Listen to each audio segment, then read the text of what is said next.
We have begun preparations for landscaping around the patio. Stay tuned as we show you what we've done so far.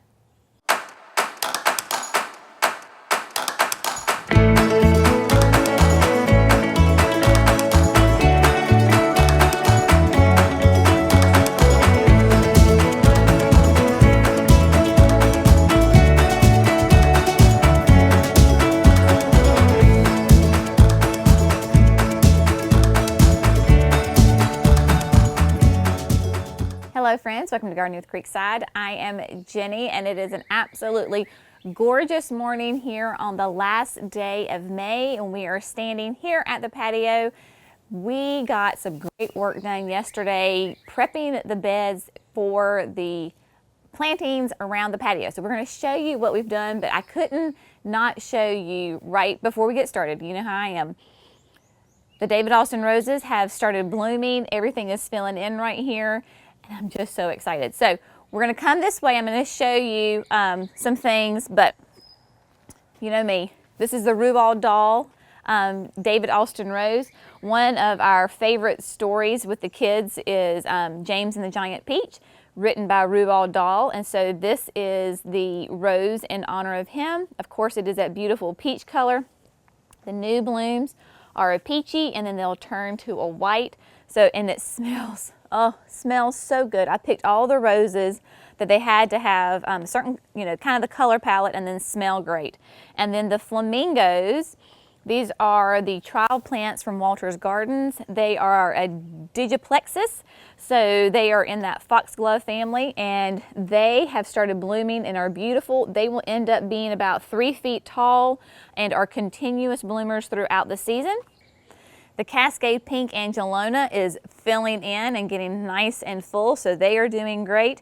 Then we have the Supertunia Mini Vista White also planted in here. Now remember, it's not going to be as vigorous as the Vista Snowdrift. I didn't want it quite as vigorous. And then Desdemona was the first David Austin to start blooming, and it's a nice pale white pink. So I've already started to deadhead her, and then she's got new blooms coming up. So they are coming along quite nicely. Now, for the meat of the video. You know us, we show you the good, the bad, the ugly, like real life, everything as it is. So behind us is our chicken coop. It was our chicken coop. We no longer have any chickens. We haven't had them for about almost 2 years now, I think. But we did have a 5-6 year period where we had chickens, and we loved them. They were almost more like pets than they were, utility animals, but they were great. And so we had this chicken coop. It was the run that was built off to the side of it. But since we don't have any chickens, it just was kind of not falling apart, but it was just becoming an eyesore. And honestly, it just drove Jerry crazy. And then here we are building this beautiful patio and this outdoor space, and we just didn't want to be looking at kind of an old ratty rundown chicken coop. We had a bed in front of it, so there was some daylilies in there. It was edged with rocks, the whole 9 yards, which was great when we had chickens, but we have whole different plans now for it. So what we did is we, of course, had to take out those daylilies and all the rocks. So this is where it comes in really handy for us to have the equipment that we do. So Jerry was able to come in with the bobcat and remove the rocks, dig up the daylilies. We're going to use them somewhere else. And then, of course, then we got to tear down the section of the chicken run that did not have the roof on it. So what Jerry did was he took his cordless saw and cut the boards, cut the chicken wire, and then of course used that fantastic equipment to tear it down. And let's just be honest, he thoroughly enjoyed that moment because it's been driving him crazy forever. The reason that we did that with the chickens is this is obviously full sun, and so we needed to have some protection for them. So we have the metal roof on there, and then we had the open area so they could get some sunlight if they wanted to. So we're going to keep the existing structure as you see it, and we're going to turn it into a garden shed. That's going to be, you know, down the road. But for right now, what we're going to do is it will get repainted, it will get restained, it will match the house, and then we're probably going to put some lattice over the chicken wire on this side, because we're going to use this area as storage for like the lawnmower, the small bobcat. If they both fit in there, that's going to be an iffy, but this is going to be like a storage area. So we're going to put the lattice there, paint it so it all blends in and so you don't see it as much. Jerry had to really get in there and dig out and move, regrade kind of this whole area. We did have chickens for, gosh, I think it was like 5 or 6 years.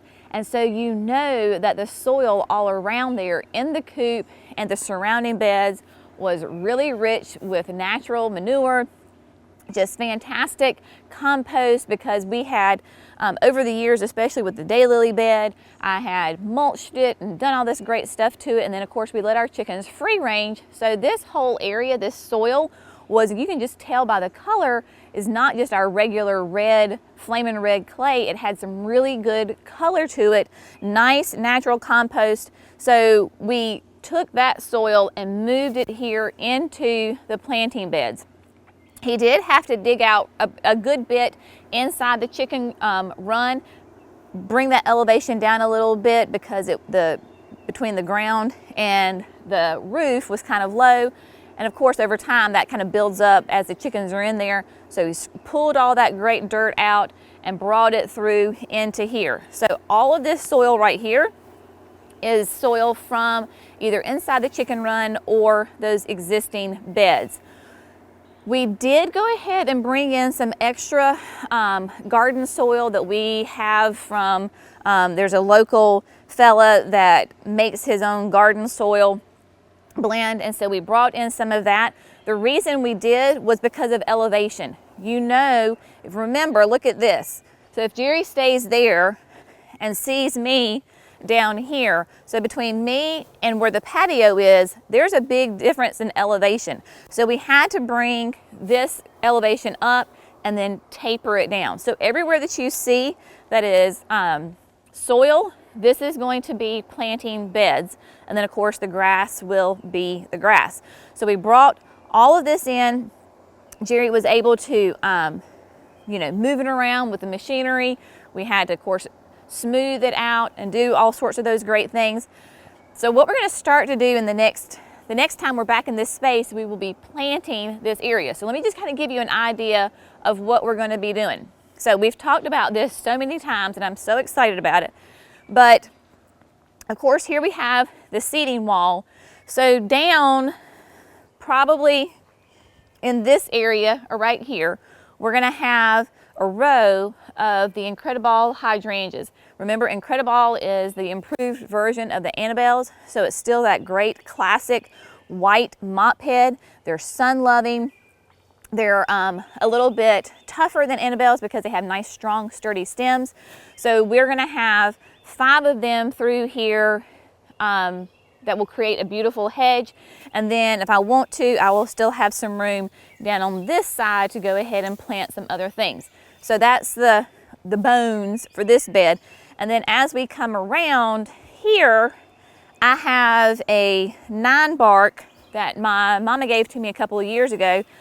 I'm thinking the 9-bark is gonna go here and it will be flanked with some gardenias because Jenny does love her gardenias.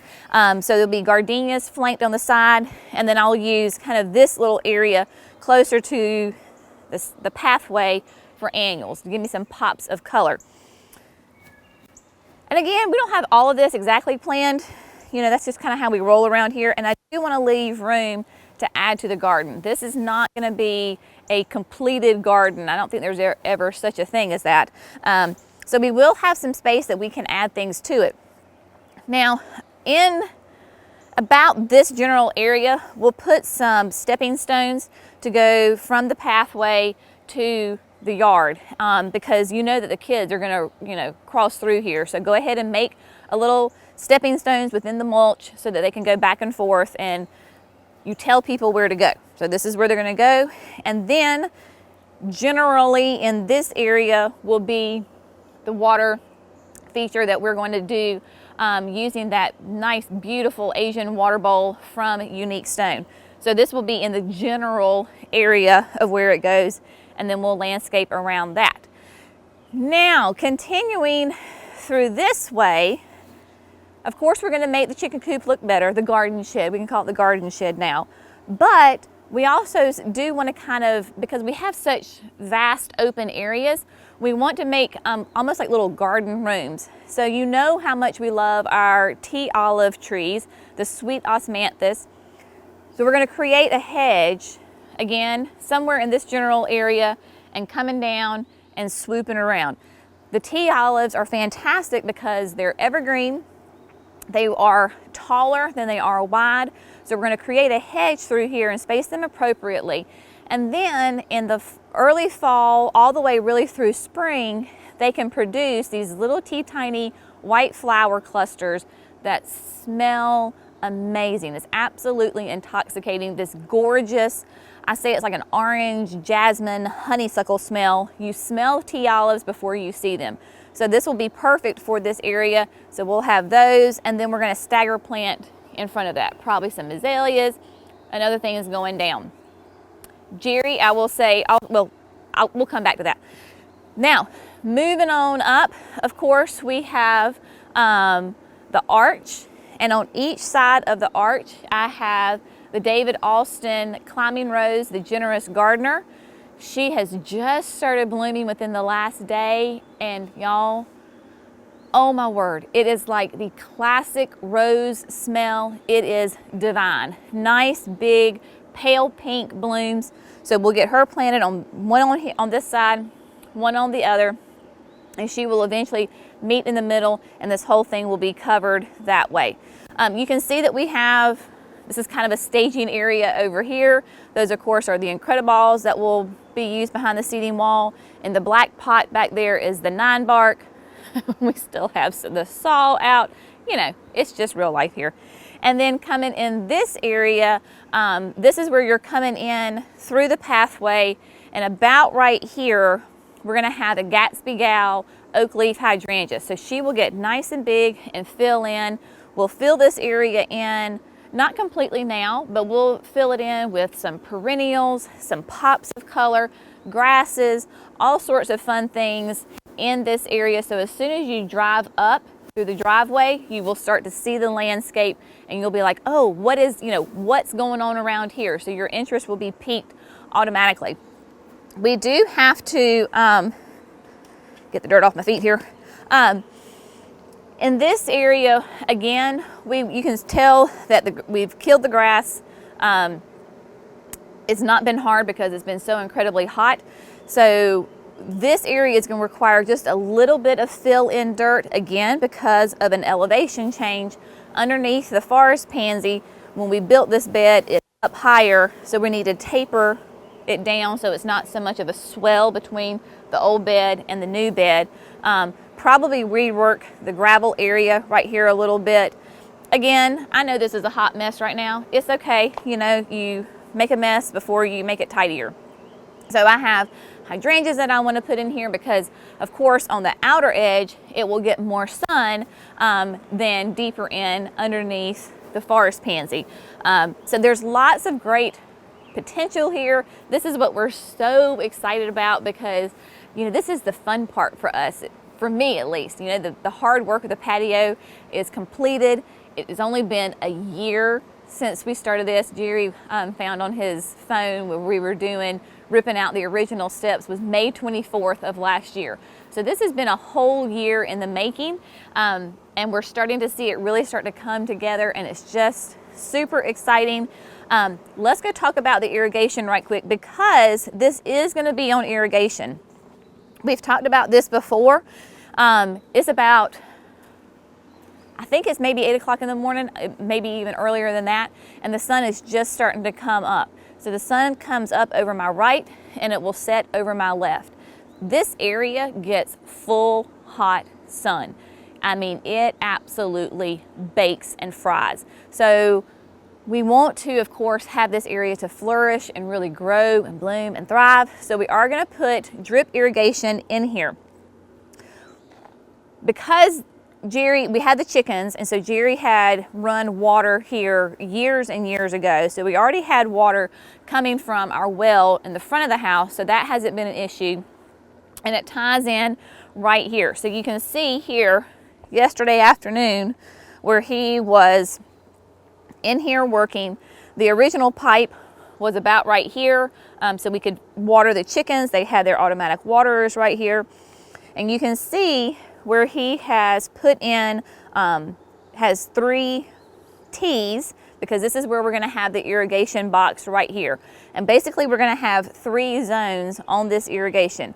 Our yard already has irrigation, so we have all those controls and those panels, so we'll just tie into that as far as the timing. But the 3 zones are, if I can get this right, he's going to have to probably help me remember. 1 is the beds, right? 2 is just what? The landscape, the entire landscape. So the landscape, I know, but so, okay, 1 is the entire landscape, 1 is the garden boxes, the boxes, okay. See, I can't remember all these things. So 1 is the patio boxes. So the boxes right around the patio, because they're not going to require as much water as this landscape. So 1 section will be the raised beds at the patio. 2 will be all of this landscape beds in here. And then 3, sweet thing, is going to create for me behind the garden shed my own little kind of shrub lot.